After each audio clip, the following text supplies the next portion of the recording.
सभी को राधे राधे।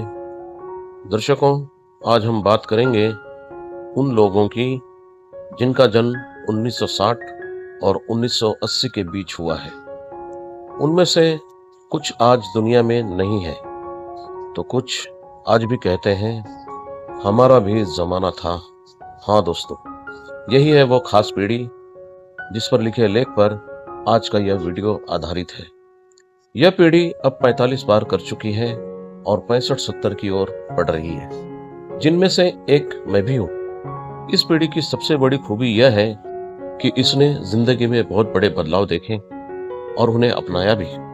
सोचिए, यह वही पीढ़ी है जिसने 1, 2, 5, 10, 20, 25 और 50 पैसे देखे। यह आखिरी जनरेशन है जिसने इन पैसों का इस्तेमाल किया है। बचपन में मेहमानों से बिना झिझक पैसे ले लिया करते थे। स्याही वाली कलम, पेंसिल और पेन से शुरुआत की, और आज यही जनरेशन पीसी, लैपटॉप, स्मार्टफोन तक को बखूबी चला रही है। बचपन में साइकिल चलाना भी विलासिता मानी जाती थी, लेकिन आज वही पीढ़ी स्कूटर या कार भी चलाती है।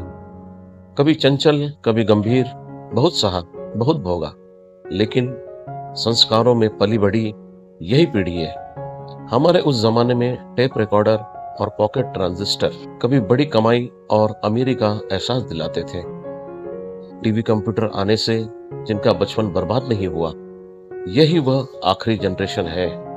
मुझे याद है, कुकर के रिंग्स या साइकिल के टायर लेकर गाड़ी गाड़ी खेलते थे। वो भी कभी हमें छोटा नहीं लगता था। पतंग लूटना, गिल्ली डंडा खेलना, कंचे खेलना या फिर लोहे की सलाख जमीन में गाड़ना और देखना किसका गहरा गया। जिसका जमीन में ज्यादा गहरा जाता, बस वही जीत जाता। ऐसे खेल कभी गरीबी का प्रतीक नहीं थे, बल्कि जिस दिन खेल नहीं पाए उस दिन उदासी छा जाती थी। आज भी उन दिनों को याद करके मन मुस्कुरा उठता है। मोबाइल में खोई आज की जनरेशन को हम ये बातें समझाए भी तो शायद न समझें कि वो कितना मजेदार था। कच्ची कैरी, इमली, जामुन, अमरूद तोड़ना ये चोरी नहीं था। पेड़ों पर बंदर की तरह चढ़ना, ढेर सारे फल तोड़ना, फिर फलों को इकट्ठा करके मोहल्ले के सारे लड़के लड़कियों के साथ मिल बांट कर खाना, यही था हमारा बचपन का असली स्वाद। किसी भी वक्त किसी भी घर की कुंडी खटखटाना बिल्कुल गलत नहीं माना जाता था। दोस्त की माँ ने खाना खिला दिया तो इसमें उपकार का भाव नहीं था। अगर दोस्त के पिता ने डांटा तो उसमें द्वेष नहीं था। मुझे याद है, मोहल्ले के सभी छोटे बड़े लोग मेरे पिता को पापा कहकर बुलाते थे। जब मेरे पिता ड्यूटी से लौटते तो गली से 500 मीटर दूर से ही उनकी साइकिल की घंटी सुनाई देती। सारे खेल तुरंत समेटे जाते और सारे बच्चे भाग जाते, क्योंकि पापा का कहना था, पढ़ाई पर ध्यान दो, खेल से कुछ नहीं मिलेगा। अगर गलती से खेल समेटे नहीं गए तो जो मिला उसको डांट पड़ना पक्का था। लेकिन इसमें भी कोई ईर्ष्या नहीं होती थी। किसी के पेरेंट नाराज नहीं होते थे, बल्कि अगली बार पापा के आने के समय पर एक बच्चा पैरे पर बैठा दिया जाता, जिसका काम होता पापा आए चिल्लाना। स्कूल की बातें और भी दिलचस्प थी। कक्षा में भाई बहन से मजाक करना, झगड़ना, चुगली लगाना और मार खाना, यह भी हमारी जनरेशन के मनोरंजन का हिस्सा था। अगर कोई दोस्त 2 दिन स्कूल नहीं आया तो छुट्टी होते ही बस्ता लेकर उसके घर पहुंच जाना, यही थी हमारी दोस्ती। किसी को छोटा सा बुखार भी हो जाए तो मोहल्ले के सारे लोग उसके घर जाकर हालचाल पूछते और जल्दी स्वस्थ होने की कामना करते। यही थी उस जमाने की असली इंसानियत। यह भी याद है, जब किसी दोस्त के पिताजी स्कूल में आ जाते थे तो ये उस समय की ब्रेकिंग न्यूज होती थी। मित्र को दौड़ते हुए खबर देना, तेरे पापा आ गए, चल जल्दी। किसी भी घर में शादी ब्याह या कार्यक्रम हो तो बिना झिझक सब मिलजुल कर काम करते थे। मुझे याद है, मेरी बहन की शादी 1991 में हुई थी। हम चौल के एक छोटे से रूम में रहते थे, वहीं से शादी हुई थी। 1000 से भी ज्यादा लोगों ने खाना खाया। हम सब दोस्तों ने ही मिलकर पूरी व्यवस्था की थी।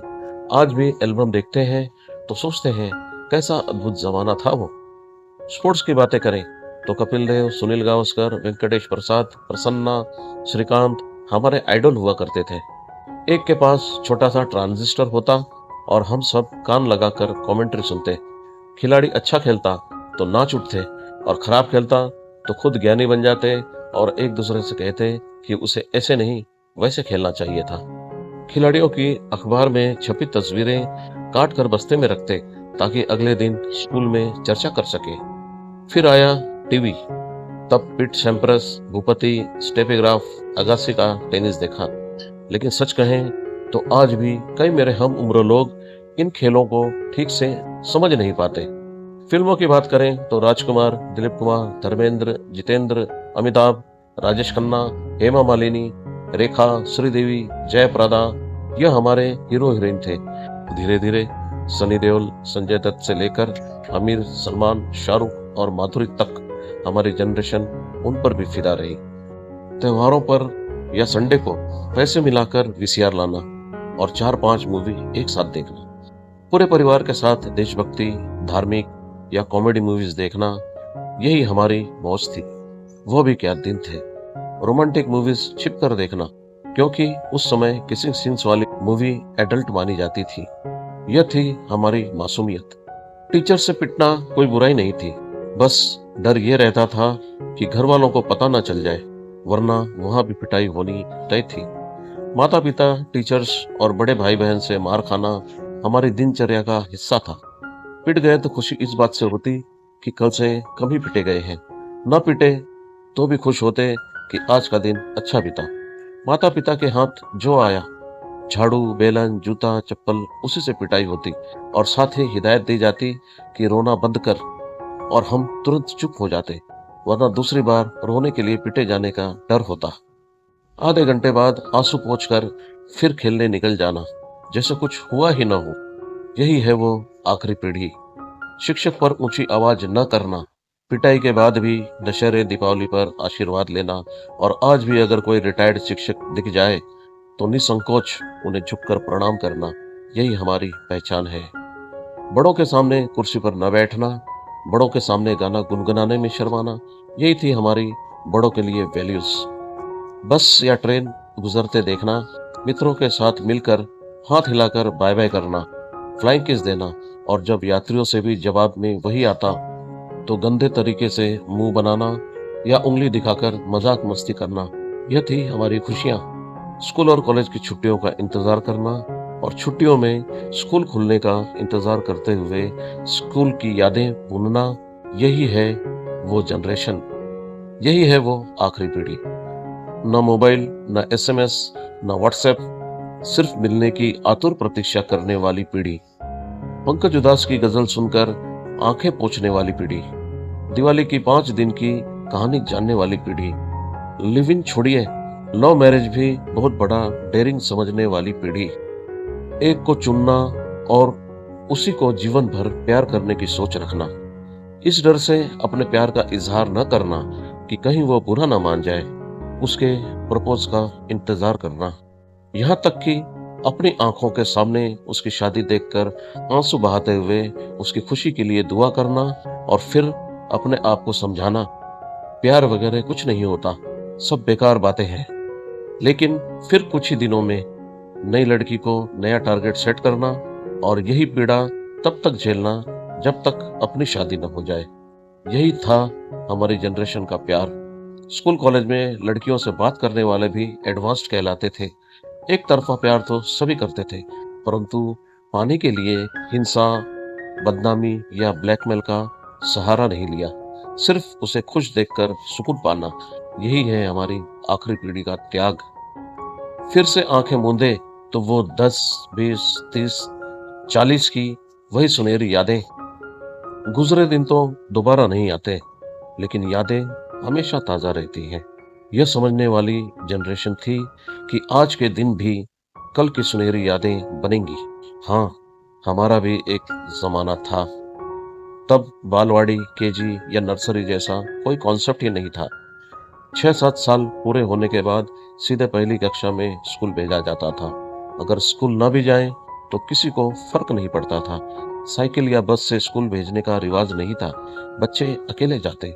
कुछ अनहोनी होगी ऐसा डर माता पिता को कभी नहीं हुआ। परीक्षा देने बच्चे ऐसे जाते जैसे कोई बॉर्डर पर जंग लड़ने फौजी जाता है और रिजल्ट लेने ऐसे जाते जैसे फेल हो गए तो पूरे मोहल्ले में नाक कट जाएगी। लेकिन यह डर कुछ ही देर का होता था। पास हो या फेल कोई नहीं पूछता था। उसी क्लास में दोबारा बैठने में भी कोई शर्म नहीं होती थी, बल्कि स्कॉलर जैसी फीलिंग आती थी, क्योंकि नया चैप्टर सबके लिए नया होता, लेकिन हम उसे दूसरी बार पढ़ रहे होते। परसेंटेज से हमारा कोई वास्ता नहीं था। अगली क्लास में पहुंच जाना ही हमारा लक्ष्य होता था। ट्यूशन लगाना या बोर्डिंग भेजना शर्मनाक माना जाता था, क्योंकि ऐसा बच्चा ढीठ कहलाता था। किताब में पीपल के पत्ते और मोर पंख रखकर पढ़ाई में तेज हो जाएंगे, यह हमारा दृढ़ विश्वास था। कपड़े की थैली में किताबें रखना, बाद में टीन के बक्से में किताबें सजाना हमारा क्रिएटिव स्किल था। हर साल नई कक्षा के लिए किताब कॉपी पर न्यूज़पेपर या खाकी पेपर से कवर चढ़ाना, यह मानो वार्षिक उत्सव था। साल पूरा होने से पहले पुरानी किताबें पिछली क्लास के बच्चे को बेचना और अगली क्लास के बच्चे से पुरानी किताबें बुक करना, यह रूटीन था। हमें इसमें कभी शर्म नहीं आती थी। दोस्त की साइकिल के डंडे पर एक बैठता, दूसरा कैरियर पर सड़क सड़क घूमना, यही हमारी मस्ती थी। स्कूल में टीचर से पिटाई खाना, पैरों के अंगूठे पकड़कर खड़ा होना, कान मरोड़कर लाल हो जाता, फिर भी हमारा ईगो आड़े नहीं आता। असल में हमें ईगो का मतलब ही नहीं पता था। छोटे भाई बहन को मारना और बड़ों की चुगली कर मार खिलाना रोजमर्रा का हिस्सा था। मार खाने वाला खुश क्योंकि आज कम में निपट गए, मार खिलाने वाला खुश क्योंकि आज फिर मौका मिला। नंगे पांव लकड़ी की बैट और बॉल से गली गली क्रिकेट खेलना, वही असली सुख था। हमने कभी पॉकेट मनी नहीं मांगा और न माता पिता ने दिया। हमारी जरूरतें ही बहुत कम थी, जो परिवार पूरा कर देता था। 6 महीने में मिठाई, वड़ा पाव, बर्फ गोला या आइस कैंडी मिल जाए तो हम बेहद खुश हो जाते थे। दिवाली में लवंगी फुलझड़ी की लड़ी खोलकर एक एक पटाखा फोड़ना हमें बहुत अच्छा लगता था। कोई और पटाखे फोड़ रहा हो तो पीछे पीछे भागना, यही हमारी मौज थी। हमने कभी माता पिता से या उन्होंने हमसे यह नहीं कहा कि वी लव यू, क्योंकि हमें आई लव यू या वी लव यू कहना आता ही नहीं था। आज हम संघर्ष करते हुए दुनिया का हिस्सा बने हैं। कुछ ने वह पाया जो चाहा, तो कुछ ने पाया हुआ सब खो दिया। दोस्तों, क्या आप में से भी कोई उन दिनों का साक्षी है? क्या आप भी कभी स्कूल के बाहर हाफ पैंट वाले गोलियों के ठेले पर दोस्तों की सहायता से खरीदी चीजें याद करते हैं? क्या आप भी सोचते हैं वो ठेले वाला कहाँ चला गया? सच यही है कि हम दुनिया के किसी भी कोने में रहें, हमने हकीकत को जिया और हकीकत में बड़े हुए। कपड़ों की सिलवटें न आए, रिश्तों में औपचारिकता रहे, यह हमें कभी नहीं आया। रोटी सब्जी के बिना भी टिफिन बॉक्स पैक हो सकता है, यह हमें मालूम ही नहीं था, लेकिन आज यह आम बात है। हमने कभी अपनी किस्मत को दोष नहीं दिया। आज भी हम सपनों में जीते हैं। शायद वही सपने हमें जीने की ताकत देते हैं। हमारा जीवन वर्तमान से कभी तुलना नहीं कर सकता। हम अच्छे हैं या बुरे, ये तो हम नहीं जानते, लेकिन इतना जरूर कहते हैं, हमारा भी एक जमाना था। दर्शकों, क्या आप में से भी कोई मेरी तरह इसी पीढ़ी का व्यक्ति है? अगर हाँ, तो क्या यह बातें आपकी यात्रा से भी रिलेट करती हैं? तो कमेंट में अपनी प्रतिक्रिया जरूर दें। अगर यह वीडियो आपके दिल को छू गई हो तो इसे ज्यादा से ज्यादा लाइक और शेयर करें। अगर आप हमारे इस अभियान से जुड़े रहना चाहते हैं और चैनल को सब्सक्राइब नहीं किया है तो अभी करें। दर्शकों, आज के लिए बस इतना ही। अब आपसे विदा लेते हैं और फिर मिलेंगे एक नई वीडियो में, नई कहानी और नए मुद्दे के साथ। तब तक आप खुश रहें, स्वस्थ रहें और सुरक्षित रहें। अभी तक हमारे साथ जुड़े रहने के लिए आपका बहुत बहुत धन्यवाद। आपका दिन शुभ रहे। हमारी ओर से सभी को राधे राधे।